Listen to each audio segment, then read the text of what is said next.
Hello बच्चों, मैं सत्यम sir आप सभी का स्वागत करता हूँ आपके अपने प्यारे फिजिक्स ज्ञान मुकेश नायक चैनल पर। तो लास्ट लेक्चर में हम लोगों ने reflection from plane surfaces complete कर लिया था। इस लेक्चर में हम लोग रिफ्लेक्शन फ्रॉम कर्व सरफेसेस पढ़ने वाले, जिसमें बहुत सारे नए नए चीजें हम लोग पढ़ने वाले जो कि आप लोग पहले भी पढ़े हुए 10th में।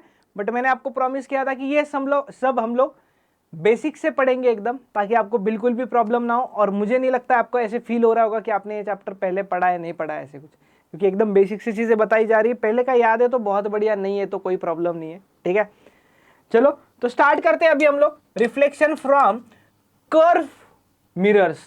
कर्व मिरर्स मतलब क्या होता है, देखो यहाँ पे मैं आपको थोड़ा सा चीज बता देता हूं पहले। Radius of the sphere of which mirror is a part of is called as radius of curvature. मैं आपको पहले पूरे टर्मिनोलॉजीज बता देता हूँ, फिर हम लोग इस पे आएंगे और एकदम बढ़िया से डायग्राम के साथ बताता हूँ। ध्यान दीजिएगा, एक ब्लैंक स्लाइड ले लेते। चलो अभी देखिएगा, ये जो मैं चीजें बता रहा हूँ ये आपको स्लाइड में बाद में नोट्स में नहीं मिलेगी, क्योंकि ये चीजें बुक से अपार्ट है, बट आप ये बना लेना बाद में। ठीक है, अभी स्पेरिकल मिरर्स मतलब क्या होता है मेरा, सबसे पहले एकदम बेसिक से आपको मैं एक डायग्राम बनाता हूँ। आप मुझे बताओगे कि ये मिरर है कैसा। ठीक है, मतलब कौन से टाइप का मिरर है आप ये बताओगे मुझे बस। सर ये तो सर्कल ड्रॉ किया आपने। नहीं नहीं, सर्कल नहीं है, अभी आप बस रुकिएगा थोड़ा सा। हाँ, ये कौन सा मिरर है आप मुझे बताइएगा जल्दी से। कौन सा मिरर है, कॉनकेव है कॉन्वेक्स? प्लेन तो है नहीं, देखते ही पता चल रहा है। कॉनकेव है कॉन्वेक्स है? सोचो सोचो भाई, ये मिरर ही नहीं है। सर कुछ भी मत बोलिए, झूठ। अरे भाई ये मिरर ही नहीं है सच में। अरे जब तक सिल्वरिंग ना किया जाए किसी सरफेस को, उसे हम लोग मिरर नहीं कह सकते। पहला बात समझ में आया? जब तक किसी सरफेस को सिल्वरिंग ना किया जाए तब तक उसे हम लोग मिरर नहीं कह सकते हैं। ठीक है, चलो ध्यान दीजिएगा। अभी देखो, अभी तो इसको मैं इसी शेप से मैं आपको कॉनकेव कॉन्वेक्स दोनों बता सकता हूं। कैसे पता है? अगर मैं इस वाले सरफेस को इधर से ऐसे सिल्वरिंग कर दिया हो, तो लाइट आने के लिए जगह कहाँ पे है? लाइट तो इधर से ही आएगा ना, ऑब्वियसली लाइट इधर से आएगा, क्योंकि और कोई ऑप्शन है क्या लाइट के पास? नहीं है। और इसी शेप के साथ मैं आपको कॉनकेव कॉन्वेक्स भी बताने वाला था, ये मैं आपको बोल रहा था। तो देखो कॉन्वेक्स भी बता देता हूँ आपको इसी शेप के साथ।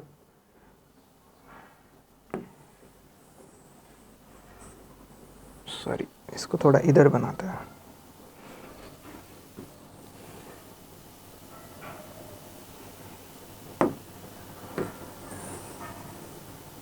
ये कौन सा है अभी? हाँ सर, अभी ये मिरर नहीं है। हाँ अभी करेक्ट है। इसको मैं इधर से पॉलिश कर देता हूँ। अच्छा तो मुझे बताओ, लाइट आने के लिए जगह क्या है? इधर से ही लाइट आएगा, और कोई ऑप्शन है? नहीं है। कभी भी ध्यान रखना हमेशा, अगर केव मतलब क्या? गुफा। केव जैसे सरफेस पर अगर आपके मिरर पे लाइट आकर गिर रहा है तो उसे हम लोग क्या कहते हैं पता है? उसे हम लोग कॉनकेव मिरर कहते हैं। क्या कहते हैं? उसे हम लोग कॉनकेव मिरर कहते हैं। मतलब ये केव जैसे सरफेस पे आके लाइट गिरा है ना, तो ये कॉनकेव हुआ। ठीक है, पहला चीज। अभी इधर ये बल्ज आउट हुआ है ना सरफेस, बल्ज आउट मतलब बाहर आया हुआ सरफेस है, उस पर लाइट आके गिर रहा है। तो ऐसा अगर लाइट आके गिर रहा है कभी, तो याद रखिएगा वो आपका कौन सा मिरर हो जाएगा? वो आपका कॉन्वेक्स मिरर हो जाएगा। ये याद रखिएगा, कॉनकेव और कॉन्वेक्स मिरर का डिफरेंस। पहला चीज, कॉनकेव कॉन्वेक्स का डिफरेंस क्लियर हो गया। अभी इन मिरर्स में कुछ पैरामीटर्स होते हैं, मैं आपको कॉनकेव मिरर लेकर कुछ पैरामीटर्स एक्सप्लेन कर देता हूं, सेम कॉन्वेक्स के लिए एप्लीकेबल होंगे, वो भी देख लेंगे। ठीक है, देखो थोड़ा सा डायग्राम बड़ा बनाता हूं। चलो देखिएगा, अभी यहां पर आपको क्या दिख रहा है? एक सर्कल है। कॉनकेव मिरर बनता कैसे है पहले वो देख लो। ठीक है, बनता कैसे है? कॉनकेव मिरर इस तरह से बनता है कि यहां से क्या होता है,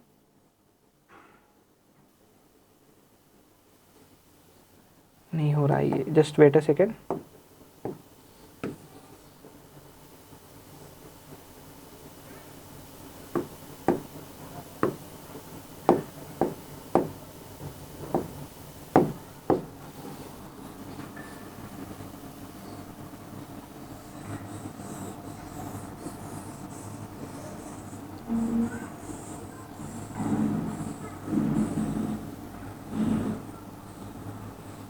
ऐसा क्या था मेरे पास पता है कि आपको? एक कांच का बड़ा सा टुकड़ा था मेरे पास। ठीक है, कांच के बड़े से टुकड़े को मैंने इधर से ये कट कर दिया, ये डॉटेड पार्ट जो है ना, डॉटेड मतलब क्या, मैंने कट कर दिया है उसको, एंड देन मैंने उसे इधर से सिल्वरिंग कर दिया।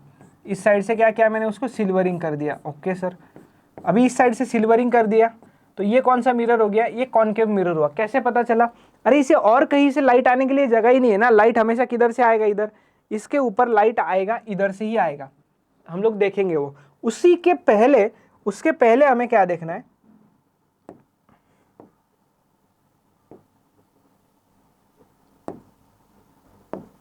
जस्ट वेट, उसके पहले हमें क्या देखना है, ये जो मिरर है ना, मुझे बताओ ये मिरर बनाने के वक्त एक सेंटर था ना, ये पहले सर्कल था, सर्कल था तो इसका कोई ना कोई सेंटर होगा ऑब्वियसली, इसमें तो किसी को कोई डाउट ही नहीं होना चाहिए कि इसका कोई सेंटर भी होगा। तो यहाँ पर मान लो इस मिरर का क्या था, सेंटर था, ठीक है, लग रहा है, अच्छा नहीं लग रहा है, यहाँ पे यस, यहाँ पे क्या होगा, इस मिरर का एक सेंटर होगा, जिसे मैं सी कह देता हूँ, और इधर मैं लिख देता हूँ सी मतलब क्या, centre of curvature.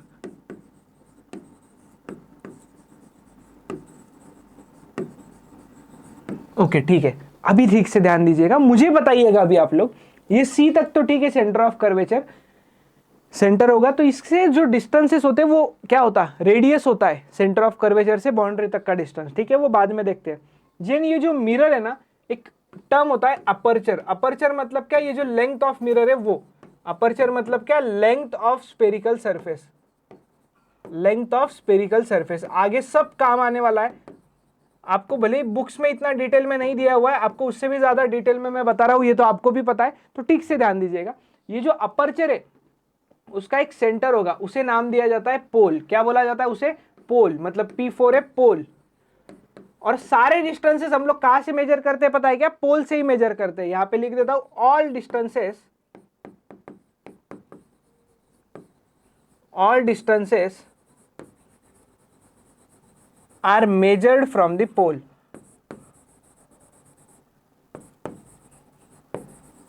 All distances are measured from the pole, ठीक है, सारे डिस्टेंस पोल से मेजर्ड होंगे, यहां तक भी ठीक है।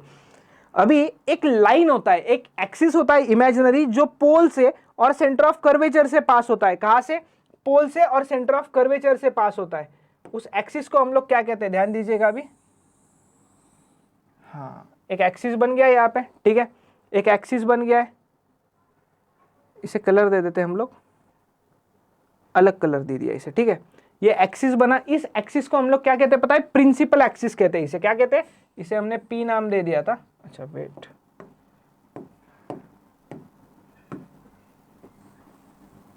इसे हमने पी नाम दे दिया था, और ये हमारा सेंटर ऑफ कर्वेचर है, और ये पोल था। ये जो एक्सिस है ना, पिंक कलर से ड्रॉ किया हुआ, इसे हम लोग कहते हैं प्रिंसिपल एक्सिस, क्या कहते हैं इसे, principal axis. Okay, principal axis क्या होता है अभी पता चला, साइन कन्वेंशन के वक्त मैंने एक वर्ड यूज किया होगा कि प्रिंसिपल एक्सिस होता क्या है, वो आपको बताना था, तो ये प्रिंसिपल एक्सिस का काम हो गया। देन अभी ध्यान दीजिएगा, सेंटर, पोल, प्रिंसिपल एक्सिस, सारे डिस्टेंसेस कहाँ मेजर होते हैं, अगर हॉरिजॉन्टली डिस्टेंसेस मेजर कर रहे हो तो पोल से मेजर होंगे, और अगर वर्टिकल डिस्टेंस मेजर कर रहे हो तो प्रिंसिपल एक्सिस से। यहाँ पे लिख देता हूं, pole, all distances are measured from the pole, कौन से डिस्टेंसेस, हॉरिजॉन्टल डिस्टेंसेस, ठीक है। और यहाँ पे प्रिंसिपल एक्सिस का भी मैं डेफिनेशन आपको लिखवा कर दे देता हूं, देखो, the imaginary axis, the imaginary axis joining center of curvature and pole is called as, ये लिखना है आपको, ठीक है, आज के लेक्चर में ये जो मैं बता रहा हूँ डायग्राम्स वगैरह ये बनाना है, लिखना है तुरंत, ये आपको नोट्स में नहीं मिलने वाला है, इसीलिए नहीं दे रहा हूँ जानबूझकर, ठीक है। The imaginary axis joining centre of curvature and pole is called principal axis, इसे क्या कहते हैं हम लोग, प्रिंसिपल एक्सिस, और इसे शॉर्ट फॉर्म में पी से दिखाया जाता है। And all the vertical distances, all the vertical distances are measured from principal axis,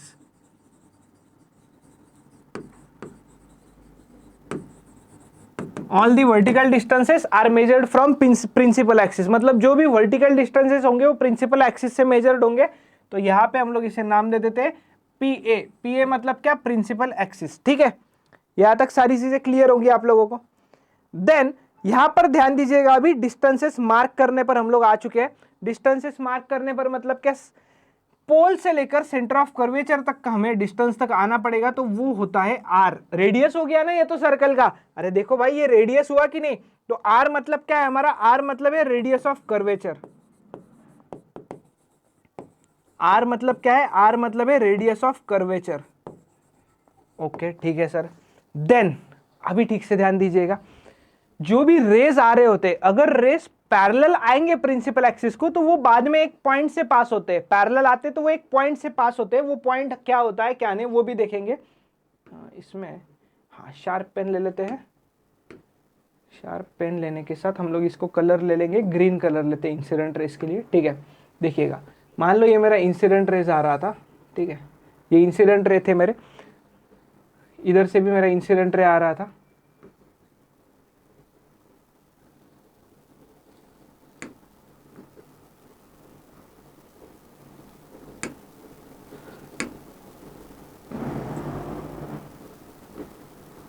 okay ये इंसिडेंट रेस थे। अभी इंसिडेंट रेस का क्या होता है ना, इंसिडेंट रेस आफ्टर रिफ्लेक्शन ऐसे पास होते हैं एक पॉइंट से। इंसिडेंट रेस आफ्टर रिफ्लेक्शन पास होते हैं एक पॉइंट से।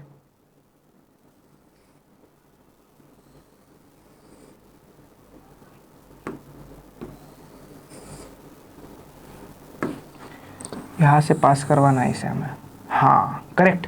देखो अभी ध्यान दीजिएगा, ये जो रिफ्लेक्टेड रेस है, ये कौन से रेस थे मेरे, ये इंसिडेंट रेस थे। इधर मैं बता देता हूं आप लोगों को,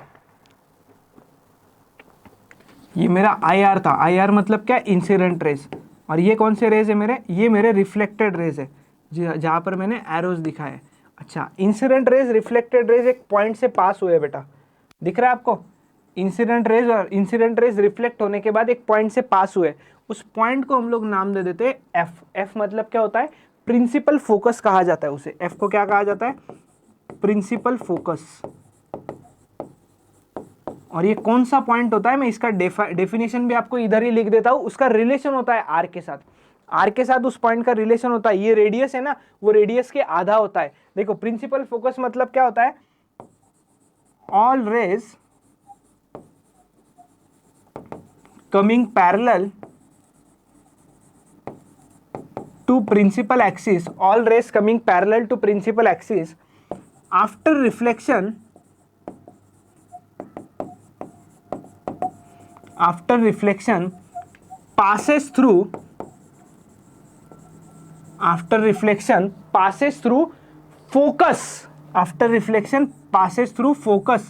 और ये फोकस को ही हम लोग F से डिनोट करते हैं, याद रखिएगा, F से डिनोट करते हैं फोकस को। क्लियर हुआ आपको, फोकस नाम में ही है ना, फोकस एडजस्ट करते हो आप हमेशा कैमरे वगैरह का, तो फोकस मतलब क्या, अब जो रेज है वो एक जगह पर कॉन्वर्ज करने का ट्राई करते हो, इसे हम लोग कॉन्वर्ज कहते हैं। क्या कहते हैं, कॉन्वर्ज। और ये हम लोग कौन सा पढ़ रहे हैं, ये हम लोग कॉनकेव मिरर पढ़ रहे हैं। कॉन्वेक्स में भी आपको मैं बताऊंगा चीजें।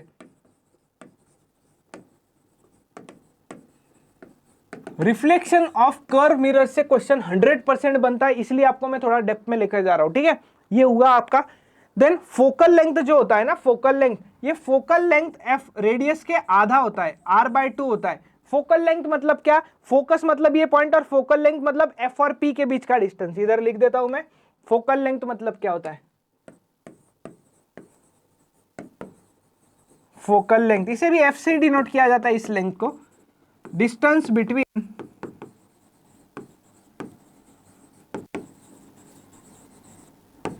पोल and focus, distance between pole and focus, उसे हम लोग क्या कहते हैं, फोकल लेंथ कहते हैं। और ये फोकल लेंथ हमेशा रेडियस के आधा होता है इन केस ऑफ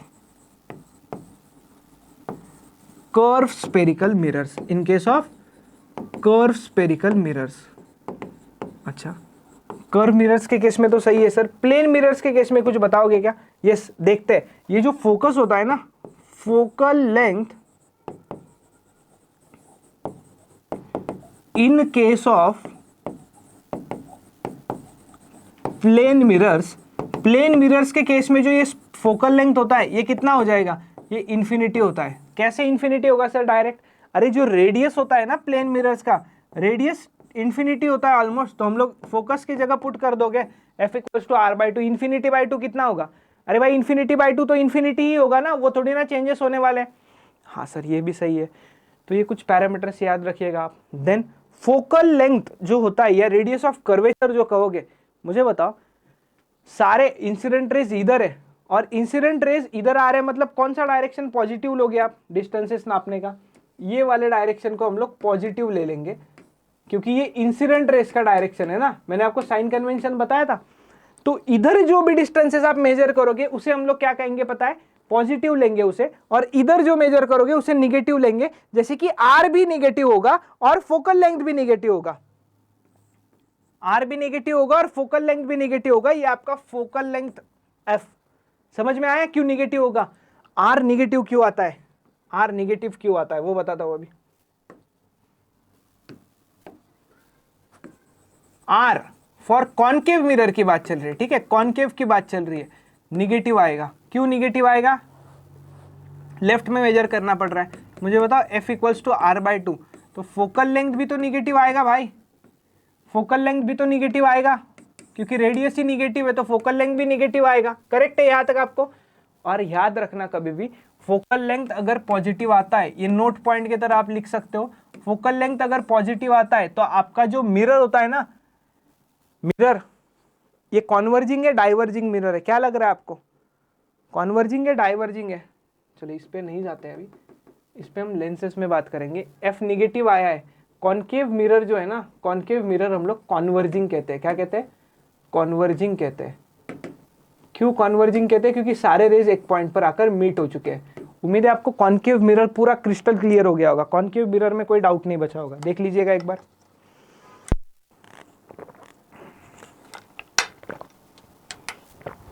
चलो कॉन्वर्जिंग कहते हैं इसे, ठीक है। चलो कॉन्वेक्स देखते हैं ना, कॉन्वेक्स का डायग्राम। अभी कॉन्वेक्स में ज्यादा वक्त नहीं गवाएंगे, कॉन्वेक्स बहुत इजी आएगा अभी।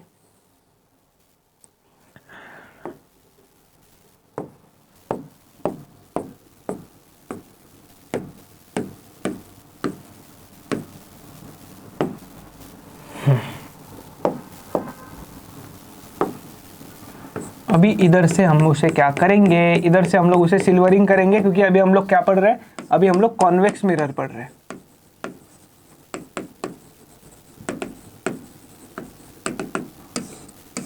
चलो यहाँ तक तो सही है। अभी लाइट कहाँ से आएगा? अच्छा इसमें भी तो कुछ पॉइंट्स होंगे ना, इसमें भी 100% कुछ पॉइंट्स होंगे। इसमें भी एक पॉइंट होगा सेंटर वाला जिसे मैं पोल के नाम से जानूंगा। यस करेक्ट है। देन इधर भी एक सेंटर ऑफ कर्वेचर आएगा। सर लाइट तो उधर से आएगा ना, आने दो ना, लाइट कहीं से भी आने दो, सेंटर ऑफ कर्वेचर पे थोड़ी ना इफेक्ट होगा उसका। Just wait. अभी एक लाइन ड्रॉ करनी पड़ेगी जो ज्वाइन करेगा किसे? प्रिंसिपल एक्सिस को और सेंटर ऑफ कर्वेचर को, ठीक है। इसको हम लोग कलर दे देते हैं, ये वाला कलर दे देते हैं, इसको नहीं चलेगा, ये वाला कलर दे देते हैं, ठीक है। चलो अभी ध्यान दीजिएगा, C और P हो गया, और C और P के बीच के डिस्टेंस को क्या कहा था हमने? C और P के डिस्टेंस को, C और P के बीच के डिस्टेंस को हमने रेडियस ऑफ कर्वेचर कहा था, याद कीजिएगा। इधर इंसिडेंट रेस कैसे आएंगे? इंसिडेंट रेस का जो कलर कोड इधर लिया है वही ले लेते हैं, कोई प्रॉब्लम नहीं है हमें। कलर कोड वैसे मैटर नहीं कर रहा है हमारे लिए, ठीक है।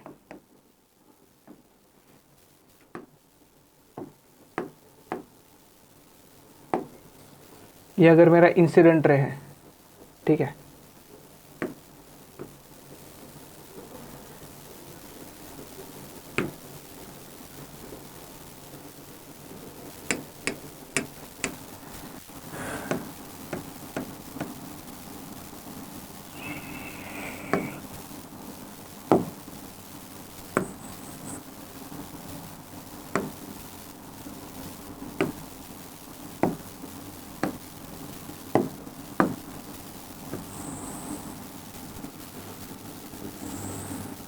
ये मेरे इंसिडेंट रेज आ रहे हैं दोनों, ठीक है। अभी क्या होता है ना, ये जो इंसिडेंट रेज आ रहे हैं यहाँ पर,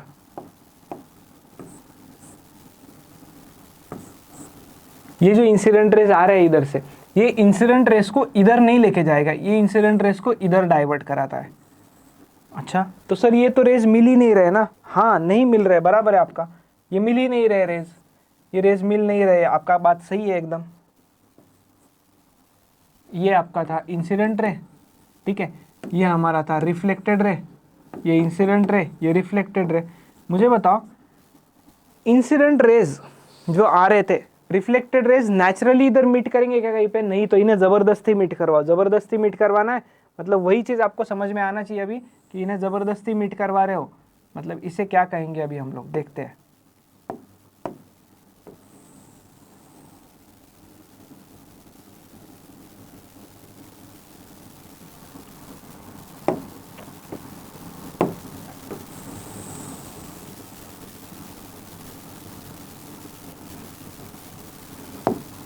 चलो अभी बढ़िया से डायग्राम बन चुका है हमारा, तो हम लोग इसमें डिस्टेंसेस वगैरह पॉइंट्स मार्क कर देते हैं।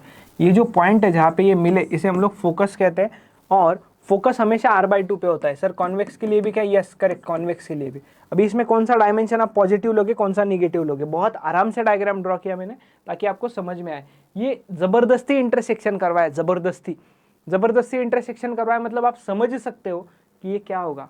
ये वर्चुअल चीज दे रहा होगा, वर्चुअल चीज, करेक्ट। देखो इधर वाला डायरेक्शन हम लोग इंसिडेंट रेस का पॉजिटिव मानेंगे, क्योंकि इंसिडेंट रेस इधर आ रहे हैं, तो इसका जो रेडियस रहेगा ना, ये रेडियस पॉजिटिव रहेगा, फोकल लेंथ भी पॉजिटिव रहेगा। बट एक चीज है जो आपको यहां पर नोट करने जैसी है, वो चीज ये है कि आपको इधर है ना,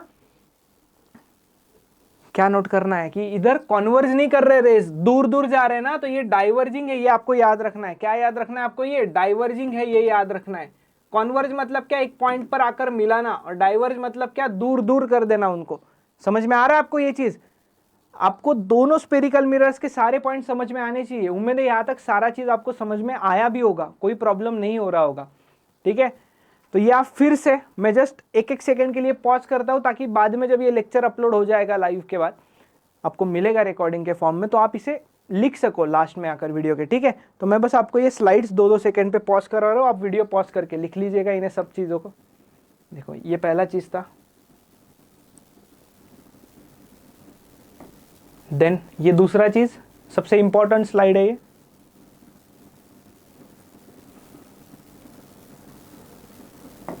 देन ये नेक्स्ट थर्ड, इस पे भी कुछ डेफिनेशंस इंपॉर्टेंट है, रिलेशंस भी इंपॉर्टेंट है। नेक्स्ट एंड देन ये लास्ट।